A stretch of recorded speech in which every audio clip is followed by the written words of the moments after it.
tupo na moja kati ya vijana ambao wamefanikiwa sana kwenye swala la fashion. Tupo na Oscar Fashion hapa katika tukio letu na program hii ya Cyphlep. Hapa nitaenda kuzungumza naye machache na atajitambulisha majina yake halisi ni nani, ajishughulisha na nini na vitu kama hivyo. Hii ni Swahili Family na mimi ni wa offline.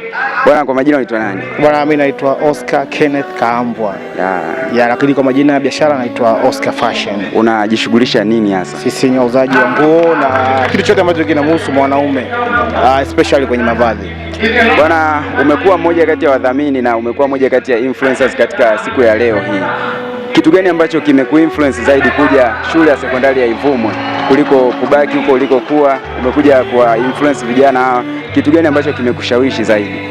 Kwanza Swahili Family ni ndugu zetu ambao mara nyingi tunashirikiana kwenye issue nyingi. Kwa hiyo walivyotushirikisha kwenye hili na sisi tukaona tuna mchango mkubwa wa kusaidia vijana ambao wanakuwa kesho watakuwa wana ndoto za kuwa kama sisi.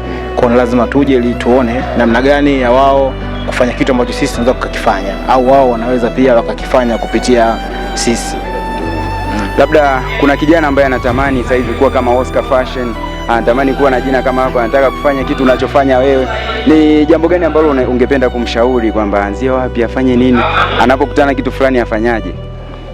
Kuanzia, unajua kuanzia ni sehemu yoyote unaweza kaanzia. Hamna sehemu maalum kusema pale ndaanzia. No. Umeona watoto ambao wanasoma hapo.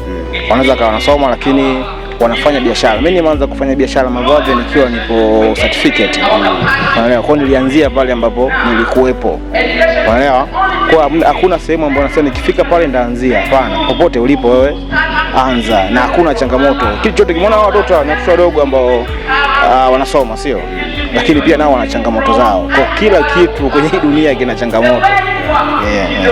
Bwana, alikuwa ni Oscar Fashion. Anasema kwamba kila kitu kina changamoto na popote ulipo unaweza ukaanzia. Hii ni Swahili Family. Tulikuwa na Oscar Fashion, amezungumza mengi. Nadhani kijana unayetazama kupitia Swahili Family kuna kitu utakuwa umekipata kutoka kwake. Brother, asante sana. Hii ni Swahili Family, tunakuambia kutoka Uswahilini mpaka duniani. Swahili Family to the world.